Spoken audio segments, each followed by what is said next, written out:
नमस्कार दोस्तों। आज मैं आप लोगों के लिए सिंधु घाटी की कला जो आर्ट ऑफ इंडस वैली के नाम से भी जाना जाता है, इस चैप्टर से काफ़ी सारे महत्वपूर्ण क्वेश्चंस और आंसर्स आप लोगों के लिए लेके आए हैं।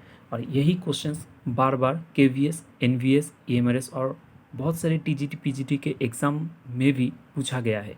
और ये जो नोट्स है मैं अपने खुद अपने हाथों से बनाया है और बहुत सारे बुक्स को स्टडी करके ये सब इम्पॉर्टेंट क्वेश्चंस, कुछ महत्वपूर्ण क्वेश्चंस आप लोगों के लिए लेके आए हैं। तो मैं आशा करता हूँ इतनी सारी चीज़ें आप लोगों के लिए बहुत सारी हेल्पफुल रहने वाले हैं। तो आप लोग एक पेन और पेपर लेके इसको नोट डाउन करते चलिए स्टार्ट करते हैं। सिंधु घाटी की कला।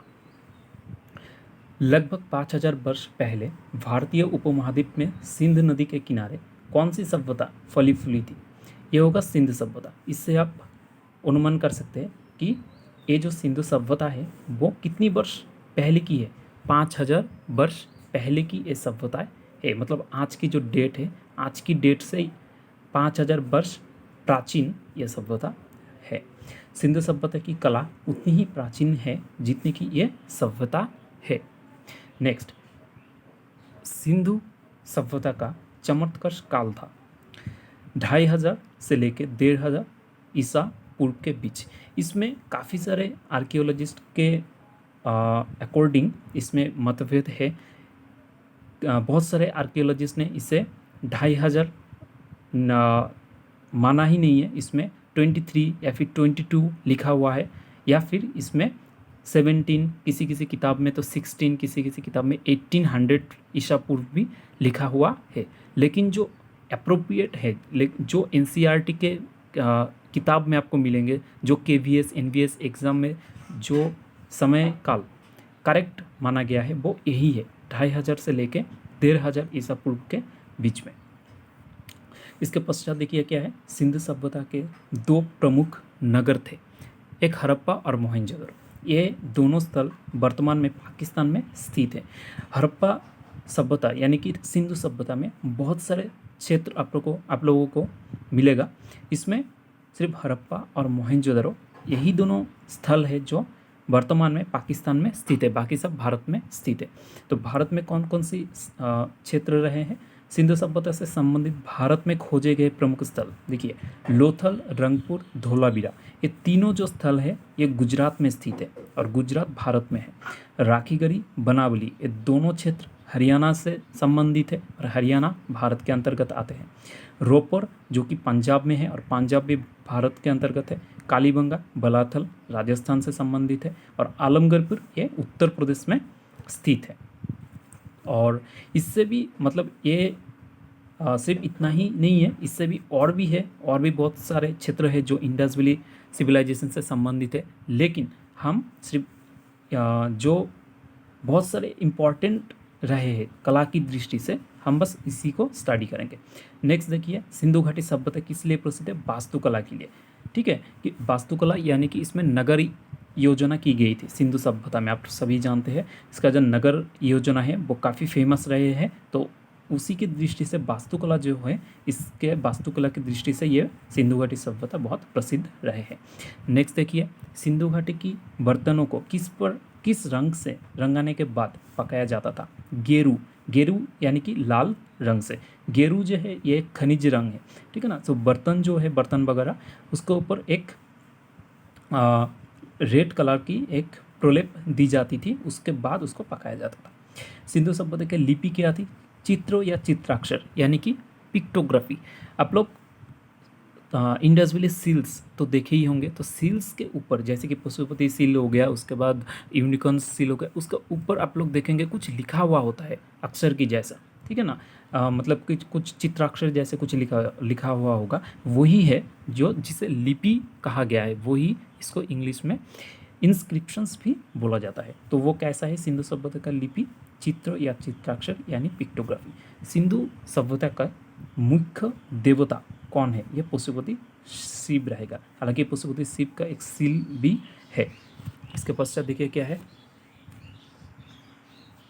सिंधु सभ्यता को मुहर पर किस देवता का चित्र बना है? पशुपति शिव।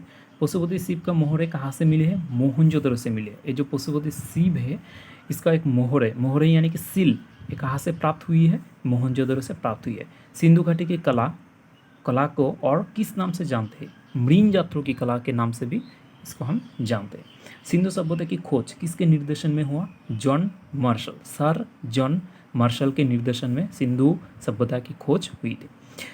सिंधु सभ्यता पर हालांकि सिंधु जो सभ्यता है इसमें हड़प्पा और मोहनजोदड़ो, इसमें राखालदास बनर्जी और दयाराम साहनी इन तमाम सारे आर्कियोलॉजिस्ट भी शामिल रहे हैं। लेकिन जो निर्देशन दिया है, ठीक है ना, दोनों में अंतर है।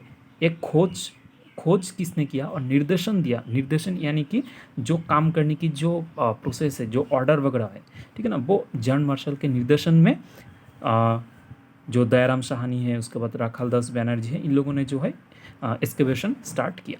सिंधु सभ्यता पर किस सभ्यता का प्रभाव दिखाई देता है? मेसोपोटामिया, यानी कि मेसोपोटामिया जो सभ्यता थी, इस ये सभ्यता से काफ़ी सारे जो चीज़ें हैं सिंधु सभ्यता से काफ़ी मिलती जुलती है, इसीलिए इसका प्रभाव जो मेसोपोटामिया सभ्यता के जो प्रभाव है वे सिंधु सभ्यता में दिखाई देता है।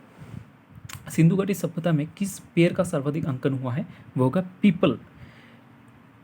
सिंधु घाटी सभ्यता में किस पशु का सर्वाधिक अंकन हुआ है? यह होगा वृषभ, यानी कि बैल। सिंधु घाटी सभ्यता में किस वस्त्र का उल्लेख हुआ है? यह होगा सूती।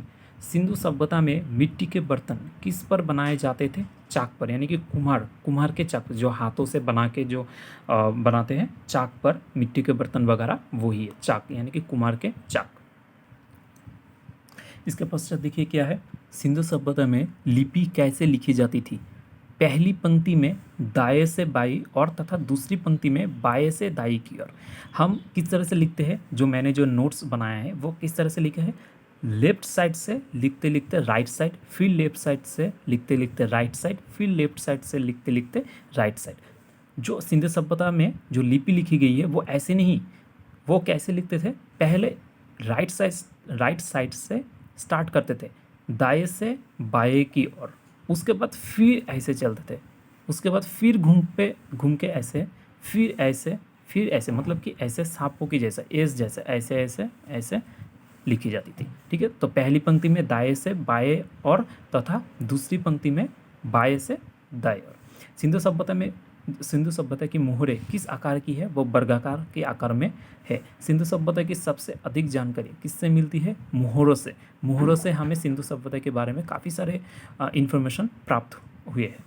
कांच की ओप यानी कांच के चमक चढ़ाने की प्रक्रिया सर्वप्रथम किस सभ्यता में हुई? सिंधु सभ्यता। सिंधु घाटी सभ्यता की अंत कब माना जाता है? 1500 ईसा पूर्व। सबसे प्राचीन सिक्का कौन सा है? निष्क। सिंधुकालीन भवनों में कैसी ईंटों का प्रयोग हुआ है? पक्की ईंटों का। पक्की ईंटों यानी कि पकाई गई ईंटें। सिंधुकालीन भवनों में किसका प्रयोग नहीं किया जाता था? पत्थरों का। तो सिंधुकालीन जो भवन वगैरह निर्माण किया गया था, जो नगर योजना था, उसमें ईंटों का, पकी हुई ईंटों का इस्तेमाल किया गया था, ना कि पत्थरों का। सिंधुकालीन सभ्यता के निवासी कैसा भोजन करते थे? वो लोग शाकाहारी व मांसाहारी थे। सिंधुवासी मनोरंजन के लिए किन साधनों का प्रयोग करते थे? पासे का खेल, दैत्य शिकार, पशुओं की लड़ाई। हड़प्पा का संबंध है इंडस वैली से। और एक चीज़ मैं आप लोगों को बताना चाहता हूँ, जो इंडस वैली जो सिविलाइजेशन है, सबसे पहले हड़प्पा, यही जो साइट है, यही जो क्षेत्र है, इसी को सबसे पहले खोजा गया था, हड़प्पा। उसके बाद जो आलमगीरपुर, रोपुर, कालीबंगा, ये सब क्षेत्र एक्सकवेट हुआ है। नगरीय सभ्यता का प्रथम उदाहरण कहाँ से मिलता है? मोहनजोदड़ो और हड़प्पा। इससे पहले कहीं से भी नगरीय सभ्यता यानी कि आप लोग सिटी जैसे मान सकते हैं। नगर यानी सिटी, तो नगर जैसे सभ्यता सबसे पहले हड़प्पा और मोहनजोदड़ो की ही है। सिंधु सभ्यता के समस्त नगर आधारित है ग्रिड पद्धति पर। हड़प्पा से प्राप्त नटराज मूर्ति की ऊंचाई है 3.6/8 या 3.7/8। सिंधु सभ्यता थी कांस्ययुगीन सभ्यता। सिंधु सभ्यता में कांस्य, ठीक है, कांस्य की इस्तेमाल काफ़ी बार और काफ़ी सारे आर्ट वर्क्स बनाने में हुई है, तो इसीलिए सिंधु सभ्यता को कांस्ययुगीन सभ्यता बोला जाता है। और इसका एक बेस्ट एग्जाम्पल है डांसिंग गर्ल। भारतीय कला का सबसे प्राचीन केंद्र है सिंधु घाटी की सभ्यता। हड़प्पा सभ्यता में किसकी उपासना सर्वाधिक प्रचलित थी? मातृ देवी, जो एक टेराकोटा भी है, मातृ देवी। हड़प्पाकालीन स्थलों में अभी तक किस धातु की प्राप्ति नहीं हुई है? लोहा की प्राप्ति हड़प्पाकालीन में नहीं हुई थी, ठीक है। लोहा का जो इस्तेमाल है वो भी नहीं हुआ, और यहाँ तक कि आविष्कार भी नहीं हुआ उस टाइम पे। मतलब लोहे के बारे में हड़प्पाकालीन जो लोग थे, इन लोगों को पता ही नहीं था। संदप सभ्यता प्रसिद्ध है वास्तुकला, मूर्तिकला, चित्रकला सभी के लिए है, लेकिन इसमें जो खास रहेगा ये वास्तुकला रहेगा, उसके बाद मूर्तिकला, उसके बाद चित्रकला रहेगा। चित्रकला किस लिए रहेगा? जो पोइट्रीज वगैरह है, पोइट्री यानी कि जो मृण कला है, जैसे कि कुम्हार की चाक पर बनाया गया जो मिट्टी के बर्तन वगैरह है, उसमें कुछ डिज़ाइन वगैरह बनाया गया है, उस हिसाब से यहाँ पर चित्रकला लिखा गया है। अदरवाइज किसी भी, जैसे कि भित्ति चित्र, पटचित्र, ये सब बिल्कुल भी नहीं मिलता है, ठीक है ना। चित्र, किसी भी प्रकार का चित्र नहीं मिलता है, सिवाय जो मिट्टी के बर्तन वगैरह जो है उसके ऊपर कुछ चित्र की गई थी, जैसे कि जियोमेट्रिक फॉर्म्स में, उसी के बारे में ये बोला गया है। और इससे ज़्यादा दूसरा कोई भी चित्र यहाँ से प्राप्त नहीं होता है। तांबे की बेलगरी कहाँ से मिली है? दायमाबाद, महाराष्ट्र से। सिंधुकालीन पक्की मिट्टी की मूर्तियाँ का निर्माण किस पद्धति से किया गया है? चिकोटी पद्धति। सिंधु सभ्यता का मुख्य खाद्यान्न थे गेहूँ और जौ।